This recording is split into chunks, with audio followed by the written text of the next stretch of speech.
வணக்கம். கனடாவின் இன்றைய முக்கிய செய்திகள். விரிவான செய்திகளுக்குள் செல்லும் முன்பதாக முதலில் தலைப்புச் செய்திகள். ஒன்டாரியோ போலீஸ் துறையில் மாபெரும் ஊழலா? அதிரடி விசாரணையில் ஓய்வு பெற்ற நீதிபதி.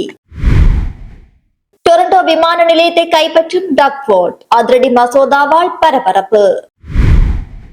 வீட்டுக்குள் புகுந்து தங்கத்தை அள்ளிய மர்ம நபர்கள். கல்கரி மக்களை அச்சுறுத்தும் தொடர் திருட்டுக்கள். பொதுமக்களுக்கு விடுக்கப்பட்ட எச்சரிக்கை.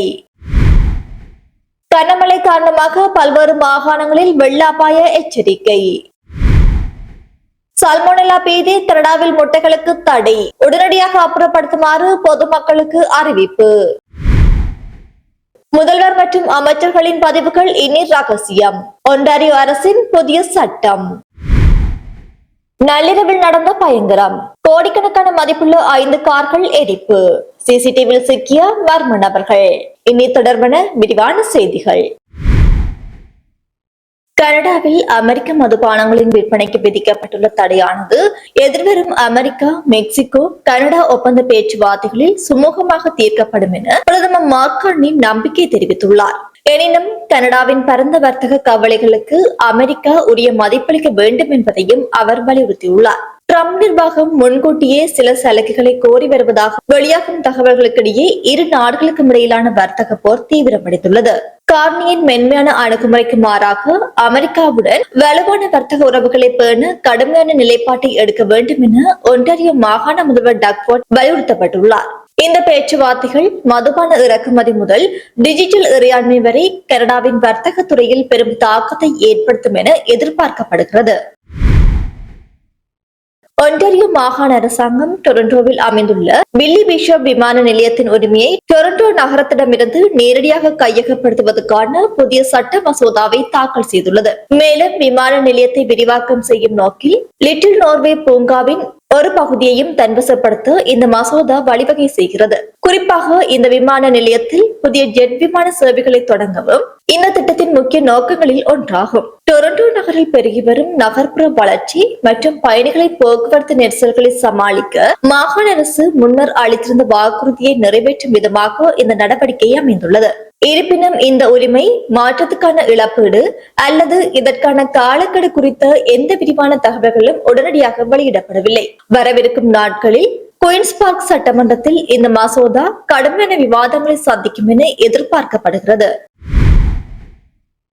அல்பர்டா மாகாண முதல்வர் டேனியல் ஸ்மித் குடியேற்ற விகிதங்கள் மற்றும் அரசியலமைப்பு சீர்திருத்தங்கள் குறித்து அக்டோபர் 2026 நடைபெறவுள்ள மாகாண அளவிலான வாக்கெடுப்புக்கு ஆதரவு திரட்டும் வகையில் புதிய பரப்புரை ஒன்றை தொடங்கியுள்ளார். அல்பர்டாவின் மக்கள் தொகை வளர்ச்சி மற்றும் மாகாணத்தின் ஆளுமை அதிகாரங்கள் குறித்து கூட்டாட்சி அரசுக்கும் மாகாண அரசுக்கும் இடையே தொடர்ந்து நிலவி வரும் பதற்றத்தின் வெளிப்பாடாகவே இந்த நடவடிக்கை பார்க்கப்படுகிறது. இருப்பினும் இந்த வாக்கெடுப்பில் பொதுமக்கள் மாகாண அரசின் கோரிக்கைகளை நிராகரித்தால் அடுத்த கட்ட நடவடிக்கை என்னவாக இருக்கும் என்பது குறித்து முதல்வர் ஸ்மித் எந்தவொரு தெளிவான விளக்கத்தையும் இதுவரை அளிக்கவில்லை.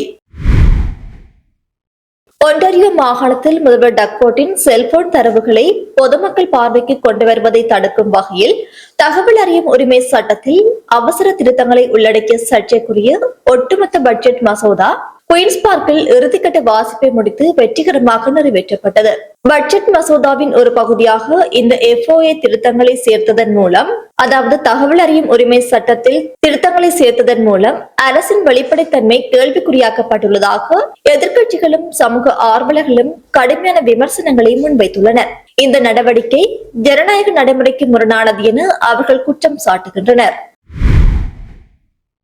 ஒன்டாரியோ காவல்துறையில் நிலவி வரும் ஊழல் குற்றச்சாட்டுகள் குறித்த விரிவான விசாரணையை வழிநடத்துவதற்காக ஓய்வு பெற்ற நீதிபதி வில்லியம் ஹவுரிகன் முறைப்படி நியமிக்கப்பட்டுள்ளார். சட்ட அமலாக்க அமைப்புகளின் மீது பொதுமக்களுக்கு ஏற்பட்டுள்ள அவநம்பிக்கையை போக்கவும் வெளிப்படைத்தன்மையை மீட்டெடுக்கவும் இந்த விசாரணை ஆணையம் முடுக்கிவிடப்பட்டுள்ளது. குற்றச்சாட்டுகளின் ஆணிவரை கண்டறிந்து தேவையான கட்டமைப்பு மாற்றங்களை பரிந்துரைக்க இந்த விசாரணை முக்கிய பங்கு வகிக்கும் என மாகாண அரசு நம்பிக்கை தெரிவித்துள்ளது. கனடாவில் தொடர்ந்து அதிகரித்து வரும் வாழ்க்கை செலவுகள் குறித்து கன்சர்வேட்டிவ் கட்சியின் தலைவர் பியர் பொலிப்ரே பிரதமர் மார்க் கார்னியின் அரசாங்கத்தின் மீது கடுமையான விமர்சனங்களை முன்வைத்துள்ளார்.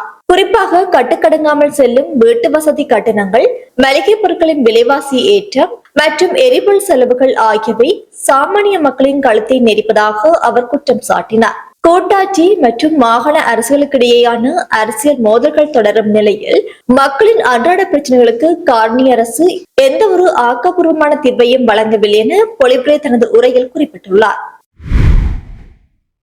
மருத்துவ உதவியுடன் இறப்பது தொடர்பான சட்டங்களில் மனநல குறைபாட்டை மட்டுமே ஒரே அடிப்படை நோயாக கொண்ட நோயாளிகளுக்கு இந்த வசதியை வழங்குவதை தடை செய்ய வேண்டும் என கத்தோலிக்க தலைவர்கள் மார்க்காண்டின் அரசாங்கத்திடம் வலுவாக வலியுறுத்தியுள்ளனர்.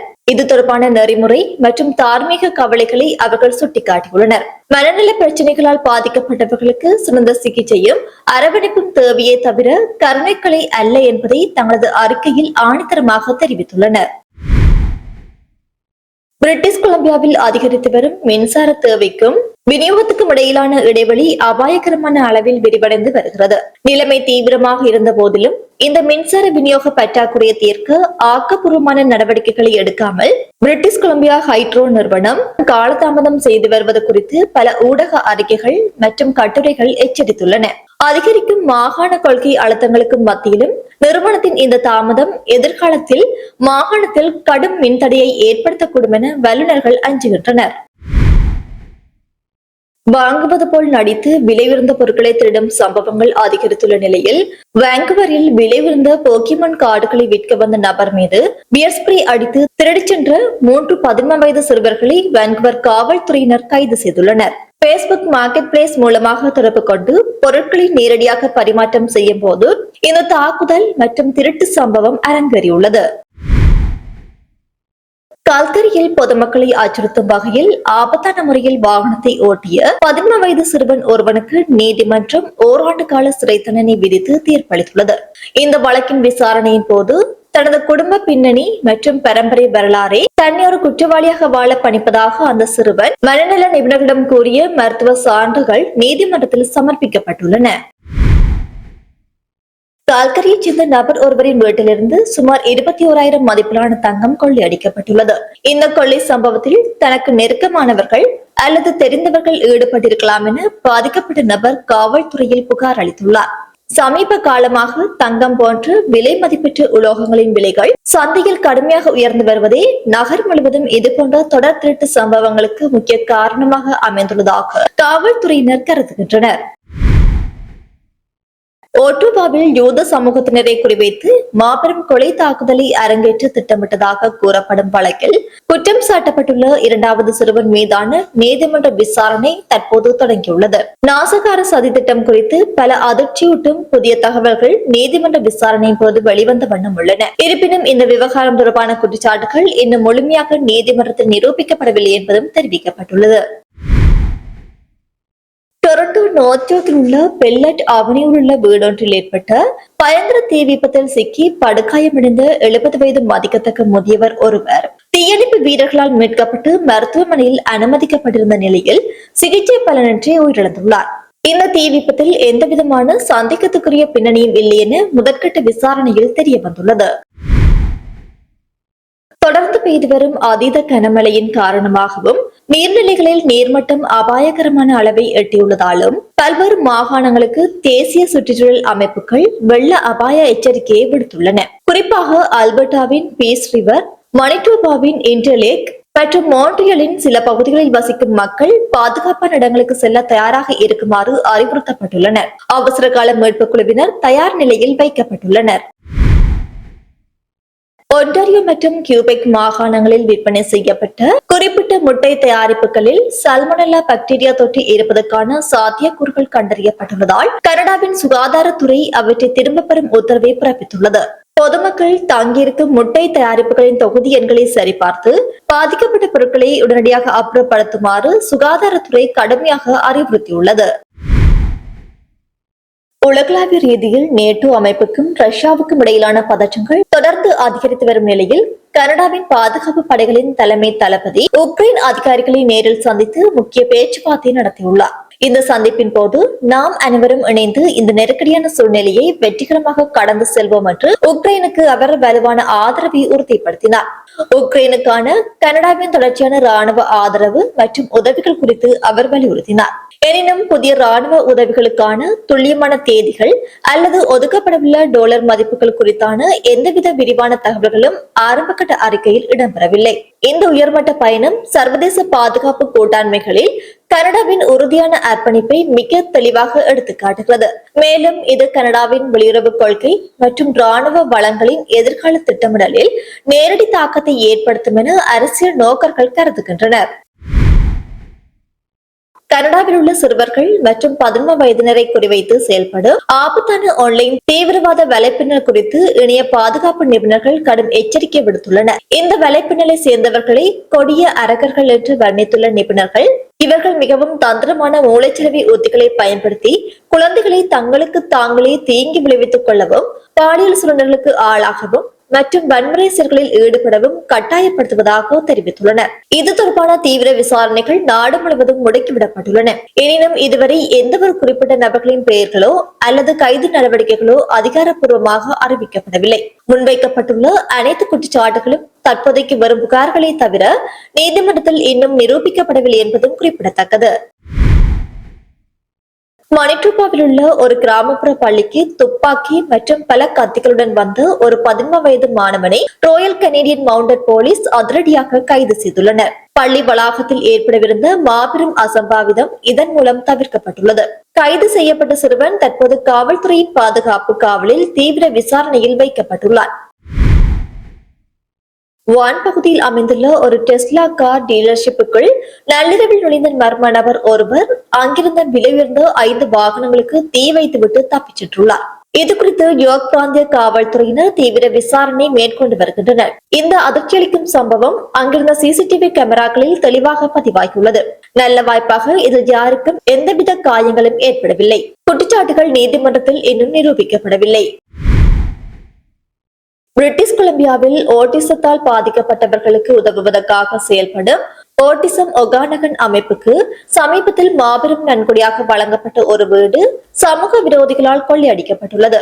இந்த இரக்கமற்ற செயல் அந்த பகுதி மக்களிடையே பெரும் சோகத்தையும் கோபத்தையும் ஏற்படுத்தியுள்ளது. போலீசார் தடயங்களை சேகரித்து விசாரணை நடத்தி வருகின்றனர். இதுவரை எந்த ஒரு கைது நடவடிக்கையும் அறிவிக்கப்படவில்லை.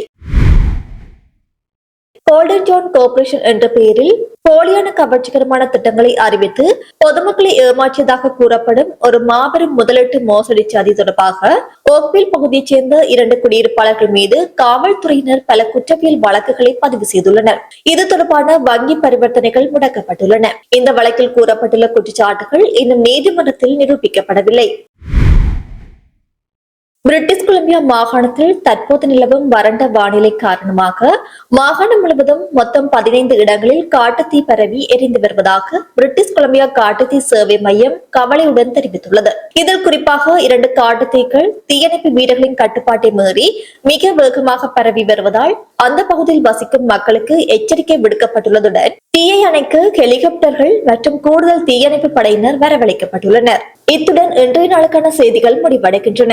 மேலும் தொடர்ந்து செய்திகளை பெற்றுக் கொள்வதற்கு நம்முடைய தமிழ் கனேடியன் சேனலை சப்ஸ்கிரைப் பண்ணி இணைந்திருங்கள். அது மட்டுமில்லாது தொடர்ந்தும் வாட்ஸ்அப் மூலம் செய்திகளை பெற்றுக் கொள்வதற்கும் வாட்ஸ்அப் குழுவில் இணைந்திருங்கள். வாட்ஸ்அப் குழுவில் இணைவதற்கான லிங்க் கீழே உள்ள டிஸ்கிரிப்ஷன் மற்றும் கமெண்ட் செக்ஷனில் இருக்கின்றது.